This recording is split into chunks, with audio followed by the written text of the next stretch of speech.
ইরানের বিরুদ্ধে আমেরিকা ইসরায়েলের যুদ্ধের মাশুল দিচ্ছে মধ্যপ্রাচ্যের বাকি দেশগুলো। সরাসরি আক্রমণের শিকার হয়েছে সৌদি আরব, বাহরাইন, কুয়েত, আরব আমিরাত, কাতারের মতো দেশগুলো। সিরিয়া, ইরাক, লেবাননও দেখছে সংঘাত। কূটনীতি ও ইসরায়েল বিরোধিতায় সোচ্চার হয়ে উঠেছে তুর্কিও।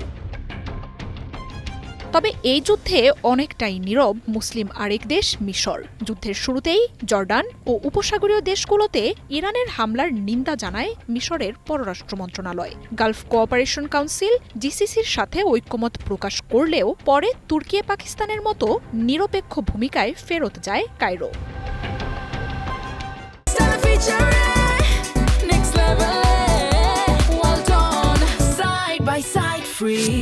আঞ্চলিক বিশ্লেষকরা মিশরের এই পররাষ্ট্রনীতিকে উদারপন্থী বলে মত দিলেও অনেকের কাছে এই অবস্থান বিপজ্জনক পরিবর্তন বলেই মনে হচ্ছে।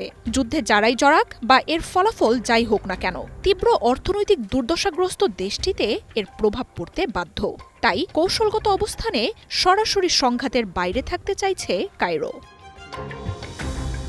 তবে মধ্যস্থতাকারী হিসেবে পরিচিত মিশর সম্প্রতি যুদ্ধবন্ধে পাকিস্তান ও তুর্কির প্রতিনিধিদের সাথে একাধিক বৈঠক করেছে। ইরানের চেয়ে তিনটি দেশেরই আমেরিকার সাথে সংশ্লিষ্টতা বেশি, বিশেষ করে সামরিক দিক দিয়ে।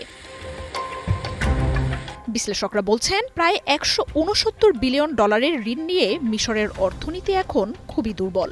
যুদ্ধে রপ্তানি, বিদেশি বিনিয়োগ, প্রবাসী ও পর্যটন আয় কমে এসেছে। তাই যুদ্ধের সরাসরি আঁচ এড়াতে চাইছে দেশটি। সিসি সরকার জানে যুদ্ধের প্রত্যক্ষ বা পরোক্ষ ব্যয়ের ভার বহন করতে সক্ষম নয় তারা। তাই আমেরিকা ও উপসাগরীয় দেশগুলোর সাথে ভালো সম্পর্ক থাকা মিশর মধ্যস্থতার ভূমিকায় সক্রিয় হচ্ছে। ইসরায়েলের সাথেও যোগাযোগ রয়েছে দেশটির। কায়রো কয়েক বছর ধরেই সম্পর্ক এগিয়েছে তেহরানের সাথেও।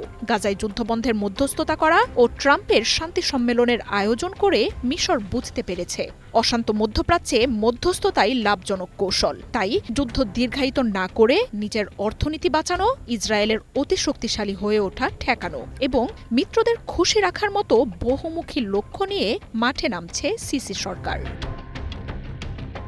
অথচ মুসলিম দেশগুলোর মধ্যে সামরিক শক্তিতে মিশর অন্যতম। গ্লোবাল ফায়ার পাওয়ারের তথ্যমতে বিশ্বের 145টি দেশের মধ্যে এই খাতে মিশরের অবস্থান 19তম। ইসরায়েলের প্রতিবেশী দেশটিকে সামরিক শক্তির কারণে আফ্রিকার সিংহ বলা হয়। তবে গাজায় ইসরায়েলের 2 বছরের আগ্রাসনেও মিশরের এমন নীরব ভূমিকায় সমালোচনার জোয়ার উঠেছিল। মার্জিয়া উপমা, ওয়ান ইন্টারন্যাশনাল ডেস্ক।